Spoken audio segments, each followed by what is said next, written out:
Coucou tout le monde, c'est une vidéo qui va être un petit peu à part. Ça fait un moment que j'hésite à la faire, mais je sens que je suis appelée.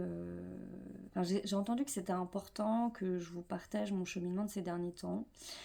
Mais j'ai hésité à vous la faire parce que c'est pas forcément sur un sujet très drôle déjà, puisque cette vidéo elle va parler d'abus, mais elle va aussi parler de tout un processus. Et je sais pas, peut-être qu'il y a des gens qui ont des choses à prendre dans cette vidéo, peut-être que ça intéressera certaines personnes, j'en sais rien, mais j'entends qu'il faut que je le fasse. Donc comme toujours, je m'exécute.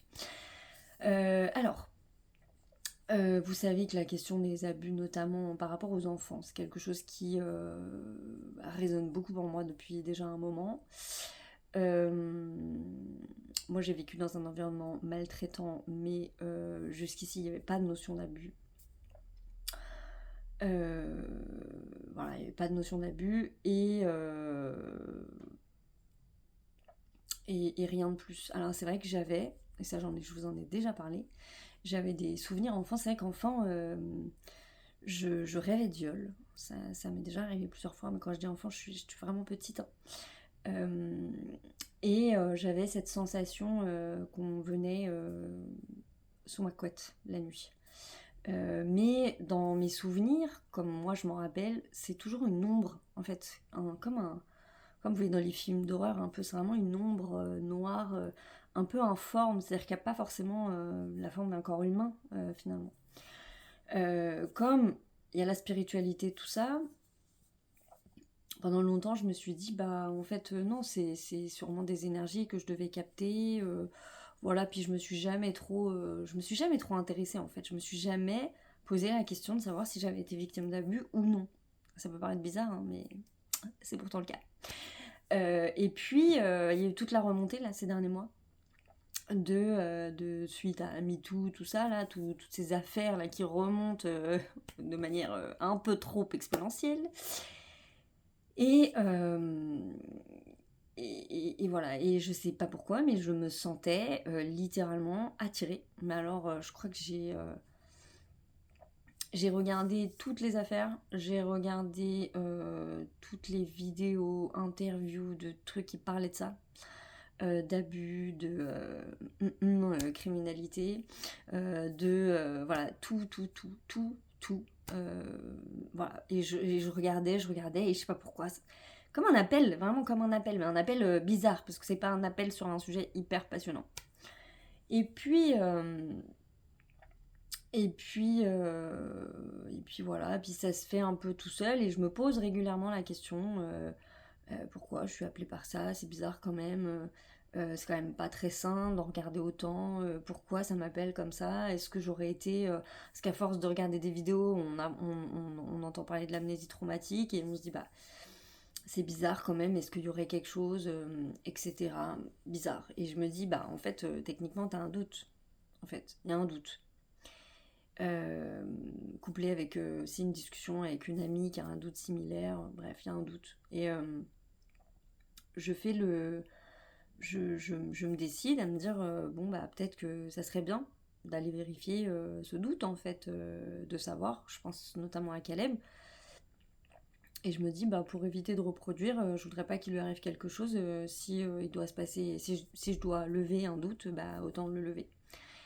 Et en même temps, comment dire, je me dis, il y a un doute et en même temps, il y a une partie de moi qui croit pas trop parce que je vois pas en fait qui ça pourrait être, pourquoi, dans quelles circonstances, comment. Euh, Puis en réfléchissant, je me dis, bah ouais, mais bon, ma mère aussi, elle doit avoir, je pense, vécu un truc un peu similaire. Enfin, ça serait pas étonnant finalement. Je me dis, est-ce que je capte ce que ma mère a vécu? Est-ce que c'est quelque chose qui m'appartient? Est-ce que ça m'appartient pas? Enfin bref, je me pose plein de questions. Et puis ça, je vous l'avais suivi, je vous ai dit, j'ai pris la décision de me dire, ce serait peut-être bien que tu fasses une hypnose régressive. Je cherche, je trouve une personne que je connais pas directement, mais qui est la mère d'un ami à mon frère. Donc ça me rassure un peu parce que je connais, parce que je veux pas faire de l'hypnose avec n'importe qui. CF Gérard Miller, on n'a pas trop envie de vivre de la merde. Euh, et du coup, voilà. Et puis, je vais voir cette personne. Et l'hypnose régressive va effectivement me faire remonter que, effectivement, ma mère a été victime d'abus et que ces abus, elle les a effectivement reproduits sur moi. Ça a été très difficile comme remontée, je vais pas vous mentir. Après la séance d'hypnose régressive, j'ai passé 3 jours où vraiment j'ai eu l'impression qu'il y avait un poids lourd qui m'était passé dessus. Énergétiquement, vraiment. Et puis j'ai beaucoup pleuré. J'ai beaucoup pleuré parce que je me dis c'est pas possible, c'est pas possible quoi. J'ai du mal à y croire et en même temps, ça a remis tout dans le bon sens. Ça a remis tout dans le bon sens parce que tout d'un coup, tout mon parcours prenait sens. Euh, Notamment ma vie affective, ma vie sentimentale, toutes les relations que j'ai pu avoir, toxiques, un peu beaucoup, euh, une sexualité un peu débordante, mais pas très très saine au final. Euh, tout, mon agression en 2008, tout prend sens. Je me dis, ah mais c'était tellement logique en fait. Je repense à mes rêves d'enfant, qui ne sont pas des rêves normaux, on va pas se mentir. Euh, et que et tout prend sens, c'est-à-dire et je me dis ah mais en fait c'est pour ça et ça me provoque un soulagement mais alors tellement immense que j'ai pas les mots pour le décrire.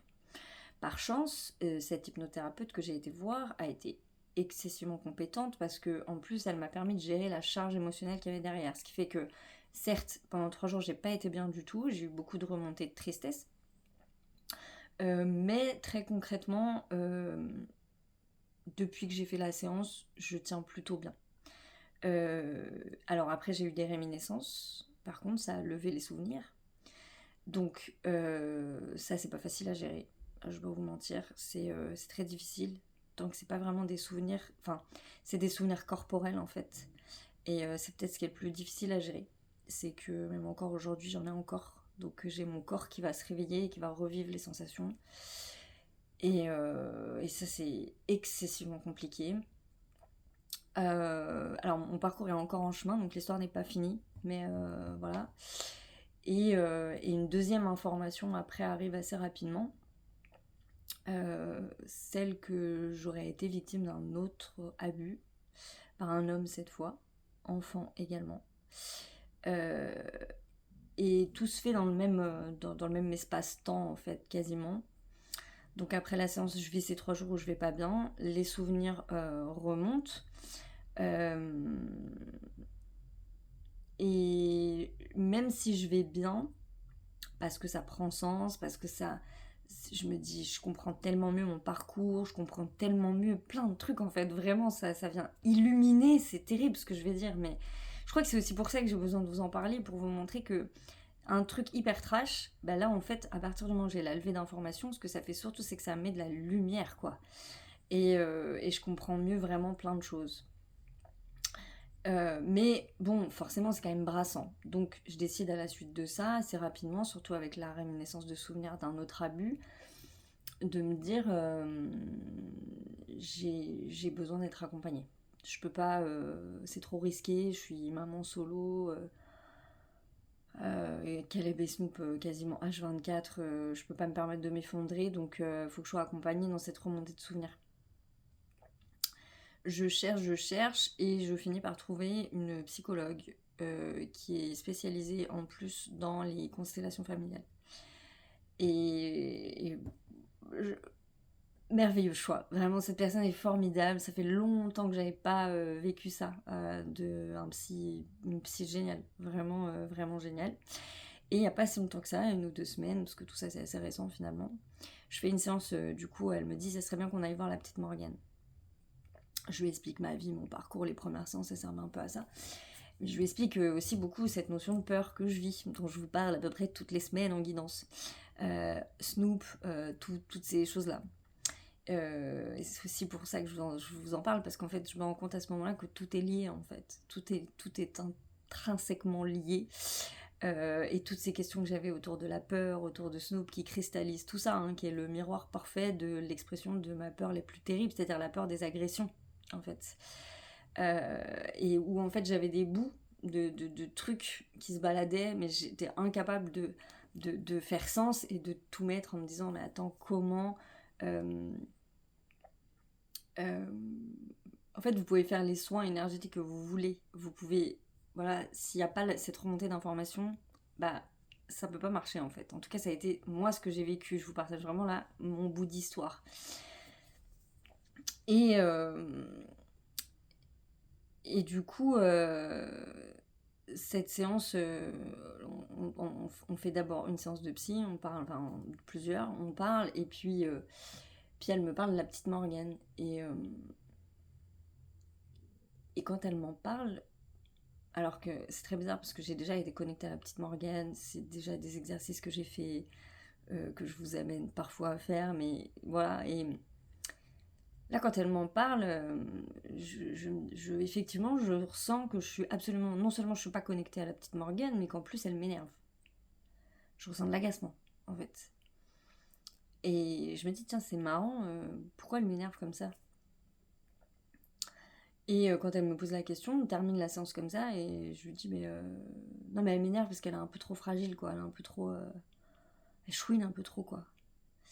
Puis je m'arrête, la séance s'arrête là, et je continue de réfléchir, et je me dis, c'est ouf, cette sensation que t'as envers elle, c'est très étrange quand même. Et voilà. Et puis, je crois qu'il passe 15 jours après la prochaine séance où elle me dit, on va faire de la constellation familiale sur la petite Morgane.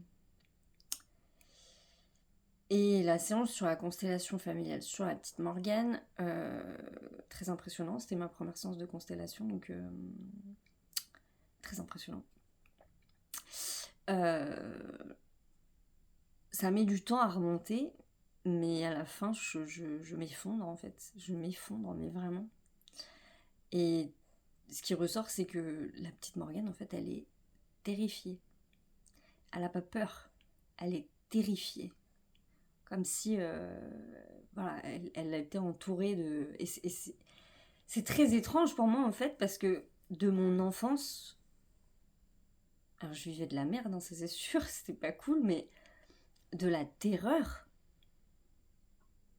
Jamais j'aurais pu dire ça, en fait, de moi-même. Et là, je prends conscience pendant cette séance que, en fait, la petite Morgane qui est à l'intérieur de moi, elle est juste terrorisée, mais vraiment terrorisée. Et pareil, je me dis, putain, ah mais ça vient de là, en fait. Ce truc qui est en moi, mais tellement sous les couches et les couches de tout ce que j'ai mis par-dessus, voilà. Puis entre-temps, je réfléchis aussi, puis je me dis, mais en fait, c'est pas une agression, c'est pas un abus, même un inceste, en fait. C'est une multitude d'agressions que tu as vécues dans ta vie.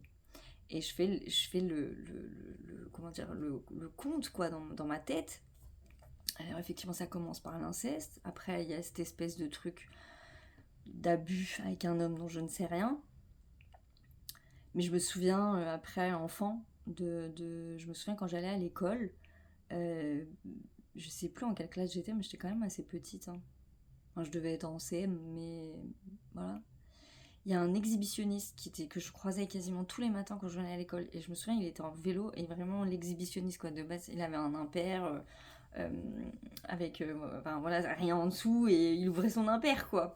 Et à chaque fois, je trouvais cette situation ubuesque et en même temps complètement dégueulasse. Je me souviens quand j'étais enfant de le regarder et de me dire, mais pourquoi tu m'imposes ça? J'ai pas envie de voir ça, en fait. Et c'était systématique, enfin ça s'est passé à plusieurs reprises.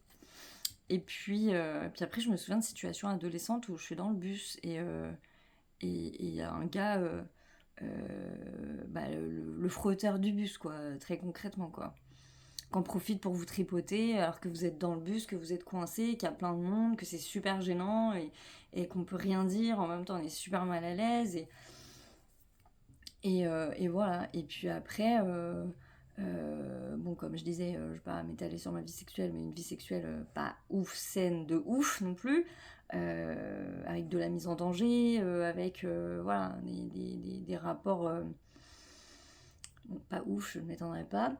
Euh, et... Mais une sexualité qui prend beaucoup de place, ça c'est important ça. Une sexualité qui prend beaucoup de place, qui est vraiment presque exigeante. Euh, Vraiment. Et, et je sais pas pourquoi, en fait, je pense que pendant des années, j'ai cru que quand on avait été victime d'abus, on était privé de sexualité, du coup, alors j'avais jamais fait le lien finalement. Et puis après, il y a mon agression en 2008, mais quand je commençais à bosser, avant ça, j'ai 2 fois des collègues, une fois sur mon lieu de travail, j'étais jeune en plus, enfin j'étais jeune, j'avais 19 ans, mais j'étais jeune. Un de mes collègues qui me coince derrière la porte pour m'embrasser. Euh, Plus tard, un collègue, alors je l'invite à la maison, mais je l'invitais pas à la maison pour ça. Pareil, qui te force à être embrassé. Euh, Enfin voilà, vraiment, donc mon agression de 2008, et ça continue, ça continue. Et en fait, c'est à ce moment-là que je me dis, mais c'est oufissime parce qu'en fait, j'ai vraiment vécu en fait dans ma vie une multitude d'agressions, alors qui sont des plus petites agressions, soyons d'accord, mais qui sont quand même des infractions, des intrusions à l'intérieur de moi en fait, de mon espace, de ma vue, de tout ça, même de mon corps, hein, de mon aura, qui sont quand même vachement nombreuses en fait. Et moi j'avais complètement déconnecté les événements les uns des autres. Et puis j'avais fait comme beaucoup de femmes en fait ont fait, c'est-à-dire se dire bah c'est un peu notre loi à toutes, faut être honnête, je veux dire là je suis sûre que, et franchement mettez-le dans les commentaires s'il vous plaît, parce que ça pense que ça pourra aider les autres, mais je suis sûre qu'on est très nombreuses à avoir vécu ça sans pour autant avoir vécu des abus terribles, mais là, les frotteurs du bus, les mains baladeuses, les collègues qui vous bloquent, c'est quand même juste notre loi à tous. Donc en fait, on banalise parce qu'on le vit tellement toutes qu'on s'en parle même pas entre nous. C'est comme ça se fait, puis voilà. Sauf qu'on est dans une ère où tout remonte et où en fait on est en train de se dire ah mais en fait c'est peut-être pas très normal de vivre ça. Peut-être que c'est pas bien quand même. Et je totalise en tout et pour tout une bonne dizaine d'agressions comme ça, rien que pour ma propre personne quoi. Donc je me dis ah, ouais, quand même, ça fait beaucoup quand même. Et, et là, s'ensuit bien évidemment au niveau de ma famille quelque chose qui se passe. Vous savez que je suis aidante pour ma famille depuis beaucoup, de nombreuses années. Et là, vous vous imaginez bien qu'avec une remontée d'informations pareilles, on peut plus être aidant de la même manière. En fait, c'est pas possible. Qu'on se pose beaucoup de questions sur du coup. Ben ouais, quelle est ma place là-dedans? Parce qu'en fait, je suis aidante avec des gens maltraitants qui continuent d'être maltraitants parce qu'il y a encore eu des derniers événements dans ma famille qui ont été vraiment dans cette lignée de maltraitance encore de ma personne, de non-considération, voire même d'insulte, hein, parce que là j'ai clairement été traitée de menteuse et de voleuse et de tout ce qu'on veut par des gens qui m'ont fait énormément de mal, même si je connais le parcours de ma mère, je sais ce par quoi elle est passée, je sais qu'elle est malade profondément, euh, et d'une certaine manière complètement possédée, hein. Mais ça sera aussi le sujet d'une autre vidéo, quand j'aurai le temps de la faire. Euh, mais du coup, voilà, ça rebat beaucoup les cartes. Et c'est marrant d'ailleurs parce que ça touche. Là, dernièrement, il y a une abonnée, je sais pas si tu accepterais que je dise ton nom, donc voilà, je le dis pas par. Voilà, mais tu te manifesteras dans les commentaires, tu vas te reconnaître si tu regardes cette vidéo. Mais il y a une abonnée qui a fait une com animale à Snoop parce que j'avais un problème par rapport au fait qu'il mangeait de la crotte de chat, mais genre de manière compulsive, quoi. Moi, je vous en avais déjà parlé en vidéo. Et ça me rebute, c'est dégueulasse, vraiment, voilà, parce qu'en plus il en met plein sa muselière, je vous passe les détails, c'est dégueulasse. Et je me disais, pourquoi il mange de la merde comme ça? Et moi je me disais, mais alors j'ai pensé à ce que j'ingérais, je me dis, bah je mange de la merde, c'est quoi le... Puisque je pensais au miroir, tout ça. Et en fait dans la com animale, bah c'est ça, c'est... bah en fait, tu nourris quelle énergie? Et tu donnes ton énergie à qui en fait? Et voilà, encore, vous voyez, une synchronicité qui se met en place et tout. Et moi qui étais tellement dans cette loyauté familiale à fond, en mode... c'est aussi pour ça que je vous partage beaucoup et que je suis très connectée à tout ça, mais à toutes ces notions de climat incestueux, d'inceste et tout, parce qu'en fait, bah, ça a toujours fait partie de moi et je me rendais pas compte à quel point, en fait. Mais juste je me rendais pas compte parce qu'encore une fois j'avais complètement, alors j'avais dissocié, ça c'est sûr, mais voilà, j'avais tout séparé aussi, tout voilà, en mettant bon bah finalement tout ça c'est que des éléments isolés, sauf que des éléments isolés qu'on met ensemble, tout d'un coup, ah mais j'avais l'impression de lire une carte au trésor en fait. Et voilà. Et ça me. Enfin, j'essaie vraiment de jamais raconter quelque chose juste pour raconter quelque chose parce que ma vie, elle est pas si extraordinaire que ça finalement. Euh, mais j'ai tellement en ce moment l'impression que ça me reconstitue parce qu'en fait, à travers toutes ces informations qui remontent, bah, c'est aussi une énergie que je récupère parce qu'en fait, j'ai vraiment du coup pu voir et expérimenter ce que ça faisait quand on était victime d'abus, à quel point il y a non seulement un transfert d'énergie, mais à quel point il y a un vol, en fait, hein, vraiment de, de ce qu'on est en profondeur. C'est-à-dire que ça nous. Je vais utiliser le mot, ça nous muselle. Vous savez que Snow porte une muselière, c'est pas anodin, mais ça, tout ce qu'on vous entendez dans les vidéos, etc. Bah oui, je peux témoigner en tout cas que effectivement on le vit, ça muselle, ça enferme énormément, ça, parce qu'on dit souvent que ça détruit, mais c'est plus que ça. Ça annihile complètement notre personne. On disparaît en fait complètement. Et moi, en l'occurrence, dans ma vie, vous les connaissez, hein, les problématiques d'expression sur plume et hanche, juste d'être moi, d'exprimer ma vérité, de dire les choses, de l'enfermement que je vis avec Snoop, le besoin de protection, enfin tout ce que je vous dis à longueur de vidéo. Alors c'est aussi pour ça que je voulais faire cette vidéo, c'était aussi parce que pour ceux qui me suivent depuis longtemps, c'est un aboutissement en fait. Alors non pas que vous ayez besoin vous de cet aboutissement, mais je me suis dit que ça pouvait résonner aussi pour certaines personnes et que bah, mes vidéos elles ont toujours servi à ça, à ce que ça puisse résonner chez certaines personnes. C'est pour ça que je dis que ça ne concernera pas tout le monde. Il y a des gens qui ne sont pas concernés par ça et Dieu bénisse franchement. Du coup voilà, puis c'était une occasion aussi de vous parler de ça, de mon expérience avec l'hypnose régressive, que je suis loin de conseiller à tout le monde parce que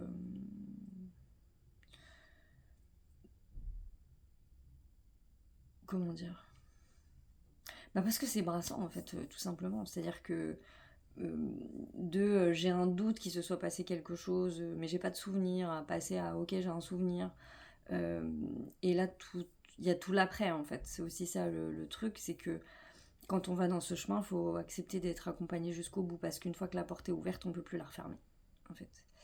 Et voilà, et même moi quand on avait conscience, c'est-à-dire qu'il le savait vraiment avant de démarrer, il y a eu un moment donné, j'ai été obligée de couper, de refermer légèrement la porte parce que ça venait trop vite en fait. Et quand ça vient et qu'il n'y a pas voilà, un soutien derrière, un psy et tout. Et je vous dis encore, vraiment, enfin, moi je suis assez surprise, même moi, de mon état. C'est-à-dire que mon état psychique est bon, je vais bien, je suis heureuse, je suis joyeuse. Alors que pourtant, ce que je suis en train de découvrir en ce moment est passablement horrible. Vraiment.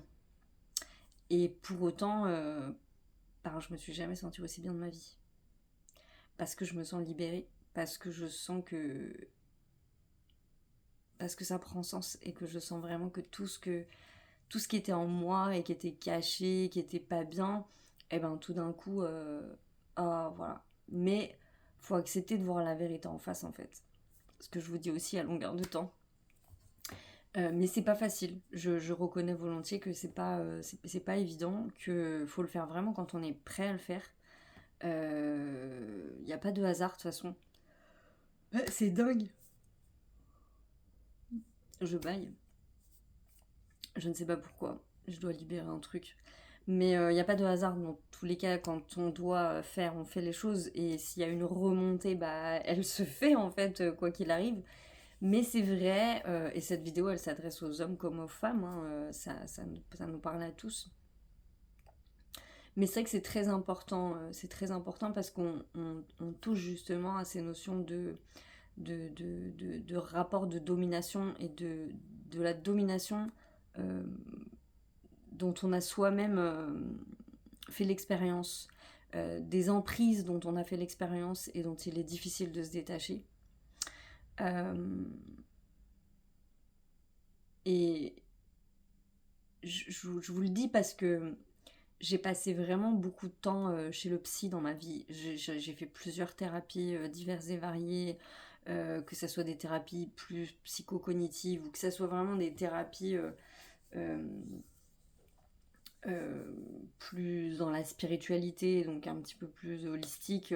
J'ai vraiment fait un panel de choses et d'expériences dans ma vie là-dessus. J'ai toujours voilà, voulu travailler sur moi, me remettre en question. J'ai jamais eu de difficulté à ça et pour autant, je recommence à voyer. Et pour autant, pardon, je j'étais complètement passée à côté de certains trucs. J'étais complètement passée à côté de certains trucs. Euh,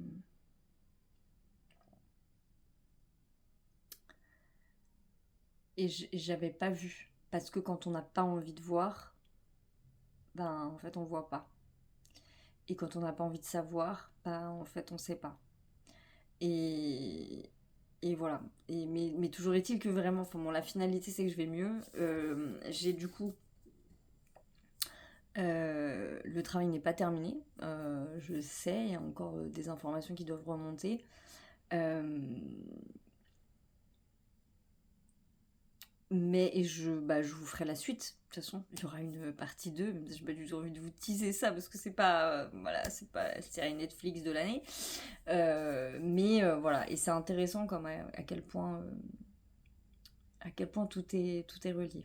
Voilà. Bon bref, je vais pas m'éterniser plus. Je pense que j'ai fait le tour grossièrement de l'expérience, mais voilà, si vous avez des questions, bien évidemment, n'hésitez pas. Si vous-même vous voulez partager des choses, que ce soit dans les commentaires ou en MP par rapport à tout ça, n'hésitez pas. C'est avec grand plaisir que je vous lirai. Et, et voilà, je sais pas qui c'est censé aider ou pas. Je sais pas, mais comme souvent, je me suis sentie appelée à faire ça, donc c'est qu'il y a forcément une raison que j'apprendrai sûrement plus tard. Voilà, je vous embrasse, prenez bien soin de vous. Je mettrai tous les trigger warnings qu'il faut. Et voilà, j'espère que cette vidéo ne vous aura pas trop alourdi en tout cas. Voilà. Très belle journée à vous et prenez soin de vous.